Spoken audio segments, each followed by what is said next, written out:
जो यतात्मा दृढ़ निश्चयी योगी सदा संतुष्ट है, जो अपने मन और बुद्धि के को मुझ में अर्पण किए हुए, ऐसा मेरा भक्त मुझे प्रिय है। योगी सतत संतुष्ट होता है, भोगी सतत संतुष्ट नहीं होता है। भोग में सतत संतोष देने का बल नहीं है। भोग आपात रमणीय है और भोग वास्तविक हमारा स्वभाव नहीं है। योग हमारा वास्तविक स्वभाव है। दुख आया, मन में क्रोध आया, हम क्रोधी हो गए, क्रोध चला गया, हम शांत हो गए। मन में लोभ आया, हम लोभी हो गए, लोभ चला गया, शांत हो गए। मन में उद्वेग आया, हम दुखी हो गए, उद्वेग चला गया, हम शांत हो गए। वास्तविक हमारा स्वभाव शांत है। जय राम जी की। जो वास्तविक सहज स्वभाव होता है न, उसको पाना कठिन भी नहीं होता है, और जो सहज स्वभाव नहीं होता उसको करने में बहुत कुछ गड़बड़ करनी पड़ती है, फिर भी टिकता नहीं। जैसे हमारे मुंह में 32 दांत है तो प्राकृतिक व्यवस्था है, सहज स्वभाव है। उसमें अगर कोई सब्जी का तिनखा फंस जाता है या रोटी का टुकड़ा फंस जाता है ना, फिर लूली बार बार वहीं लटका करती हो। अब 32 पत्थर पड़े नो प्रॉब्लम, लेकिन एक सब्जी का तिनखा घुस गया तो प्रॉब्लम हो गया। जयराम जी की।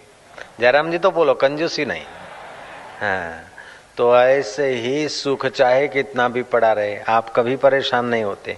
दुख जरा भी आता है ना तो आपको अच्छा नहीं लगता।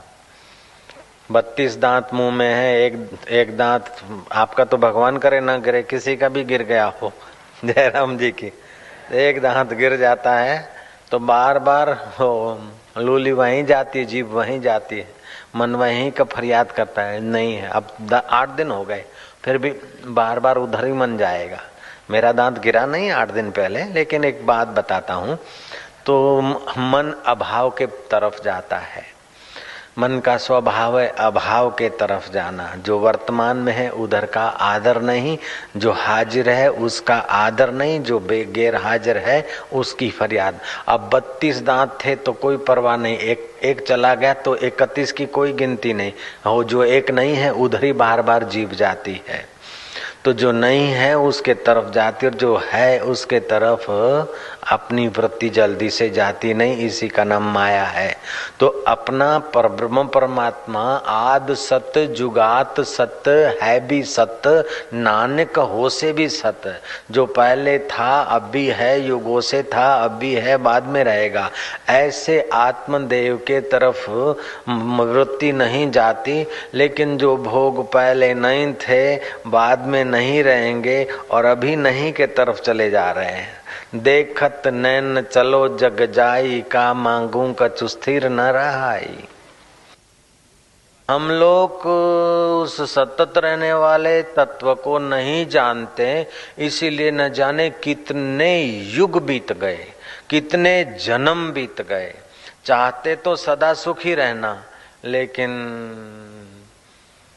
जहाँ सदा सुख है वहाँ का हम आदर नहीं कर पाते हैं।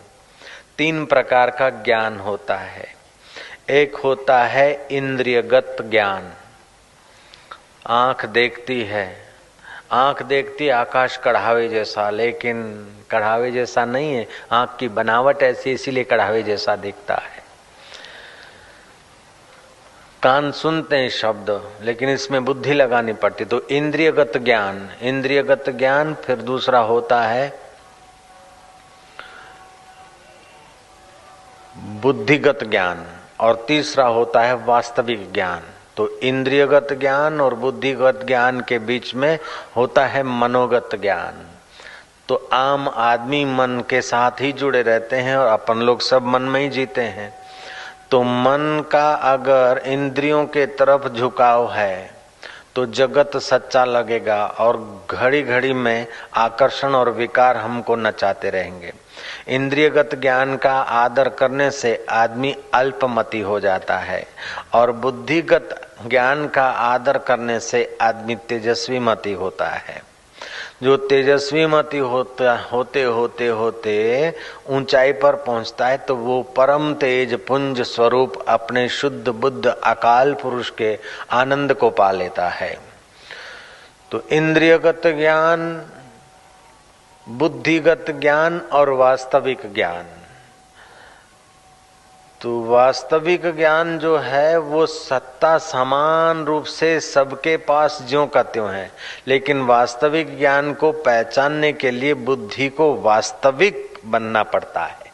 जयराम जी के तो बुद्धि को वास्तविक बनने के लिए बुद्धि से अवास्तविक कर्म थोड़े कम करने पड़ते हैं, थोड़ा उसको फ्रेश बनाना पड़ता है। तो इंद्रियगत ज्ञान आकर्षित कर देता है। जैसे बकरे ने हरा घास देख लिया, लपकार मार लिया, अब हमारे मालिक का या किसी का कोई नहीं, खा लिया, तो उसको बोलते पशु है। पशु को क्या पता। तो जो इंद्रियगत ज्ञान का अधिक आदर करता है उसकी मति अल्प होती है, पाशवी जीवन जीना पड़ता है उसको। मानो हम इंद्रियगत ज्ञान में जीते, रास्ते से आ रहे हैं, हमने चाट देखी, गाड़ी रोक दी, चाट खा ली, लेकिन बुद्धि का उपयोग करा तो कि अभी चाट कैसे खाएंगे, भोजन किया है, 3.5 घंटे बीते नहीं है और चाट में न जाने क्या क्या चीज है, इससे हमारा स्वास्थ्य बिगड़ेगा, अच्छा नहीं लगेगा। तो बुद्धिगत ज्ञान का आदर करने से परिणाम का विचार होता है और इंद्रियोगत ज्ञान का आदर करने से स्वाद का आकर्षण होता है। जब इंद्रियगत ज्ञान के आदर में मन लपक पड़ता है तो आदमी का मन इंद्रियों के साथ जड़ पदार्थों के तरफ भागना शुरू करता है और बुद्धि का आदर न होने से, बुद्धिगत ज्ञान का आदर न होने से मन और इंद्रियां एक तरफी हो जाती और बुद्धि को आध्यात्मिक कोई नियम न होने से, कोई स्वस्थता या सत्संग आदि का या कोई जप तप आदि का प्रभाव न होने से फिर बुद्धि भी उनके पीछे पीछे भागती फिरती है। तो इससे फिर जीवन अधोगति के तरफ चला जाता है। जब मशीन को काम दिया जाता है और इंसान को ज्ञान दिया जाता है और ज्ञान के साथ भी एक ऐहिक ज्ञान होता है, दूसरा अलौकिक ज्ञान होता है और तीसरा ब्रह्म ज्ञान होता है। तो ब्रह्म ज्ञान के पुजारियों को अथवा ब्रह्म ज्ञान के पिपासुओं को ऐहिक ज्ञान और अलौकिक ज्ञान ये जहाँ से आता है वह है वास्तविक ज्ञान। उस वास्तविक ज्ञान का जितना आदर होगा उतना ही उनकी बुद्धि उधर के लिए समय लगाएगी और उतना ही उसके इंद्रियों पर और मन पर बुद्धि का अधिकार जमता जाएगा। ज्यों-ज्यों मन और बुद्धि का अधिकार जमता जाएगा, ज्यों-ज्यों इंद्रियों पर और मन पर बुद्धि का अधिकार जमता जाएगा, त्यों-त्यों बुद्धि रित्य के करीब चली जाएगी। रित माना सत्य, और सत्य के करीब जाते ही बुद्धि को सत्य स्वरूप अकाल पुरुष का, परब्रह्म परमात्मा का साक्षात्कार होगा। तब वह बुद्धि रितंभरा प्रज्ञा कही जाती है।